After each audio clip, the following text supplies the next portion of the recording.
Time for Deal or No Deal. Now, Paul Pogba's agent Mino Raiola has... Mino, potrebbe essere Pogba il prossimo, adesso questo già fatto. So he's ruled out a move to Juventus for Paul Pogba. That is Mino Raiola, of course, being chanted by Juventus fans. That is probably why Raiola is being treated by a god by all the fans. And he was asked about the possibility of Pogba returning to Turin, and he said, "I live my life day by day. This is what I can say. The end of the story hasn't been written. Today I am here. Tomorrow I don't know." Cryptic from Mino Raiola. So I don't know what to think here. I don't know whether to think that Paul Pogba is on the way there. It's just Mino Raiola being chanted by Juventus fans, of course. Ole Gunnar Solskjaer is saying the exact opposite thing, that they want to give Pogba another chance and one more year. Build the team around him. When he's saying today I'm not here tomorrow, I don't know, would sum up Pogba in terms of his playing ability, because you just don't know if he's going to bother performing or not. Like, Man United have to get rid of him.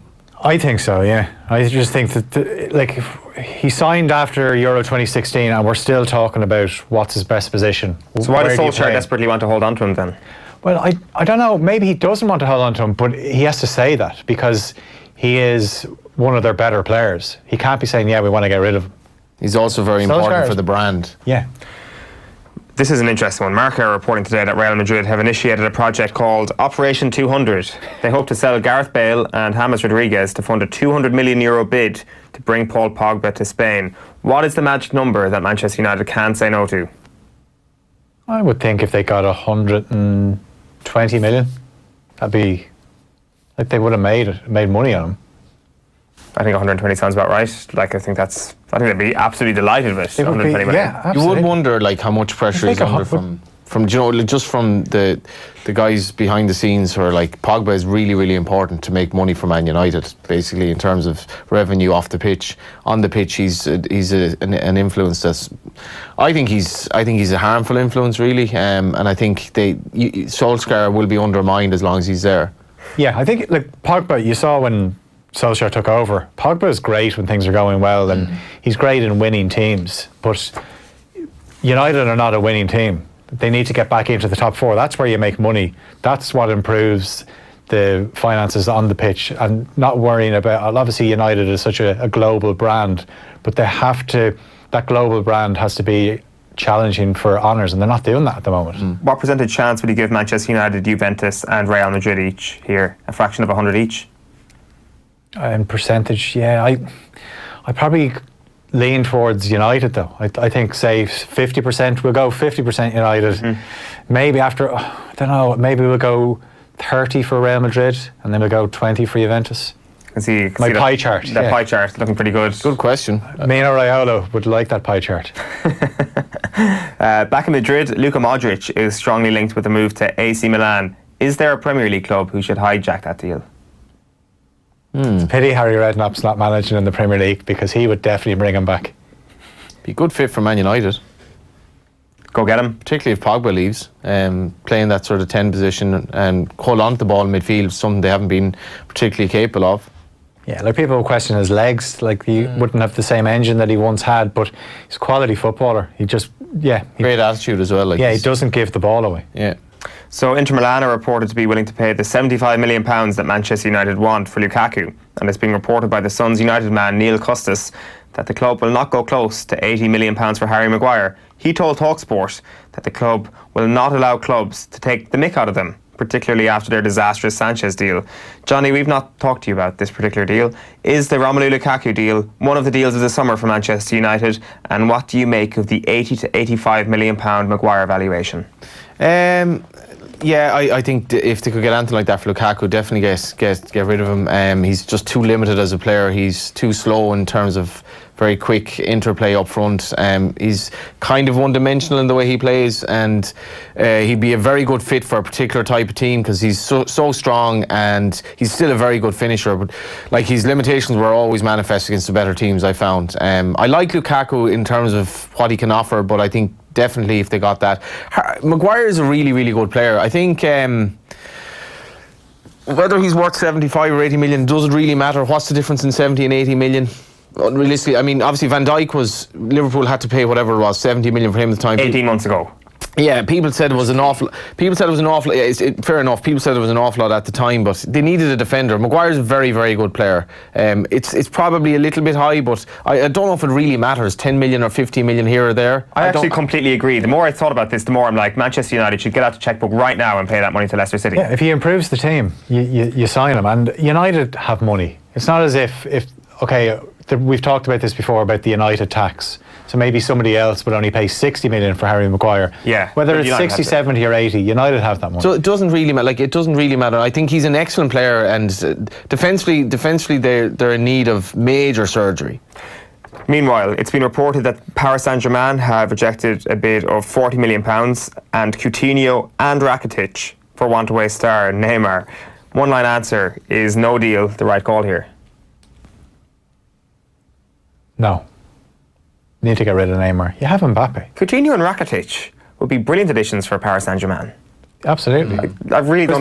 They're a little bit light in central midfield. Verratti's there, but he is injury prone. I'm a big fan of Verratti, so Rakitic would be welcome there, and Coutinho would slot in there nicely. I really am interested to see what Coutinho does next, because there's a lot of talk that he's going to go back to Liverpool now, and he hasn't been very good since he left Liverpool. So are we going to see, if he does go back to Liverpool, are we going to see the Philippe Coutinho that Barcelona wanted to sign? Are Liverpool fans getting a little bit restless at this point?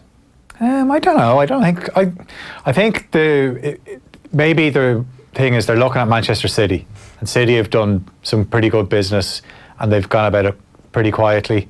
And if City won the league last season, what's going to stop them from winning it next season? So I know there's only a point in it, but how do you close the gap on your nearest rival? You probably have to buy a few players. Coutinho kind of seems like signing somebody on that front for the sake of it, though. Yeah, but the deal I've seen them talking about is this 2-season loan deal. And that's not a bad option, because if it doesn't work out, they can get rid of him. I don't think they need Coutinho, though. You know, I think that what they probably need more is another midfielder, just a driving force midfielder. That's probably the area of the team they're most lacking in. I'm not sure bring Coutinho back. They did a very good business on Coutinho. Brilliant. Yeah, that was really miss him. Like, maybe would they have won the league with Coutinho this year? Probably not. Well, like, they are the team in the least amount of flux in all of Europe, really, because you look at Manchester City and Vincent Kompany leaving the club, Fernandinho aging. So some people might even suggest that Sergio Aguero is going to start diminishing in a little while as well. Whereas Liverpool, it's like, all these players are in pretty good shape at the moment, except for perhaps central midfield, and that's only a perhaps, I think, isn't it? That they need to make an addition. I think Liverpool can get a lot more out of Salah, I think, this season as well, because I think Salah really struggled because of his playing in the World Cup and injuries and all that. He didn't play at his best last season. I think Liverpool will be very confident. They don't need major surgery, but maybe one proper midfielder who can. Liverpool aren't a team to really get a hold of a game and keep the ball enough. I think it's not really part of their makeup, but I thought Rabiot would have been a great sign for Liverpool, notwithstanding the fact that mentally I'd have reservations. See, Klopp looks at the character of players, and Rabiot doesn't fit in. He would say, I may be able to deal with him, I'm not going to be able to deal with his mother. I think they need a left back. I think Andy Robertson has had an unbelievable run in the team, and I'm just thinking they need backup. Milner can fill in, but if Robertson, don't forget, Robertson came off in the semi-final second leg against Barcelona, and you kind of realised how big a miss. Now, they still got the job done, but if he was to miss games, and they could do with a backup option there. Also, Firmino, Salah, Mane have all played tournaments this summer. Mane's still involved. Salah obviously was with Egypt, Firmino.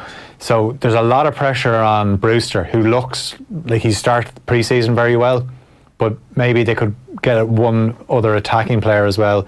Is Origi going to do what he did towards the end of the season? We don't know. And Shaqiri's already got an injury before the season's even started. Yeah. So our friends at Catalonia's Mundo Deportivo, I'm going out here and saying Mundo Deportivo is the star of the summer, even more than Mino Raiola. They're reporting now that Neymar is open to a move to Old Trafford. Neymar and Pogba in the same dressing room. Oh my God. Paris Saint-Germain have agreed a shortlist with the player of clubs who they want to talk to, featuring Manchester United, Bayern Munich, Real Madrid and Barcelona. They also carry a story from a Spanish radio station who report that Neymar's dad, the infamous, has set up a meeting with the Juve director of football, and that the Italian giants are confident that they can make a deal happen. As a fan, where do you want to see Neymar next year? Is it a 4 up front at Barcelona? Is it saving Manchester United? Is it alongside Cristiano Ronaldo at Juventus or Real or Bayern Munich? It would be fun seeing him at Man United, to be fair. Yeah, well, But it wouldn't be very sensible for No, anybody. it certainly wouldn't, but it'd be good fun for anyone who wants to watch the Premier League. oh, could you imagine him in the Premier League, the amount of rolling around he'd do? You get vilified, though, in fairness to English crowds. Neymar at Turf Moor is what I want to see. Yeah. Very disappointed by Then the way. me putting in a crunch and tackle on him. Standing Daniel over. Kelly last night for Dundalk, like no place for it in the game. Yeah. Like a ridiculous The penalty dive. shout, was it? Like he's a great lad, but like he should rightly be called up for that, because we don't want, we're associating Irish football with like passion and lack of technical ability and hunger and drive and all that and physicality and crap. But we don't want to be associated with blatant diving in a game that was like very important. Is Daniel Kelly open to a move or something? Is that why you're bringing him up in deal or Sorry, no deal? Daniel Kelly, well, he could be, who knows? I'd like to see Neymar go to Juventus just to kind of rain on Ronaldo's parade. That'd be It'd fun. be good. It'd be good. Yeah. I'd like that. I think that's one I want as well. We've only got 2 more and we've got a short amount of time. So there's an update on the emerging transfer race of the summer. Who will get Dani Alves on a free? Mundo Deportivo, once again, report that Arsenal are the Brazilian's first choice. However, the Sun say he wants 200k a week, which is less than what Paris Saint-Germain paid him, but it is likely to be too steep for the London club. Here are some fresh Alves quotes. The only thing that I can say is that the club that signed me will sign a true champion. Should Arsenal just pay the wages, or is Danny, who is reported to want to work with Emery again, overplaying his hand? What age is Alves now? I'm just 36. looking this up. 36. 30, like A young 36. can't be on 200 grand a week as a 36-year-old fullback. Okay, so that's a no to Arsenal. Lastly, Everton have been linked with Mario Mandzukic. Would you like to see the Croat in the Premier League, and would he be a smart buy for the English club? Yes. Do you know, he is a Obviously he player. What age is Mandzukic? 33. I always watch Mandzukic and I think, what does he do? And I remember having this discussion with a few lads watching the He Champions scores League like only final. the best goal of all time. He scored. It was before the Champions League final. He scored that goal, and I just was left with egg on my face. No, he's a very good player, and he, if you use him right, especially if you get a lot of crosses into the box, that's when you see the best of Mandzukic. Good stuff, lads. That is all for Deal or No Deal this morning. We have a special edition for you tomorrow morning with Kevin Kilban.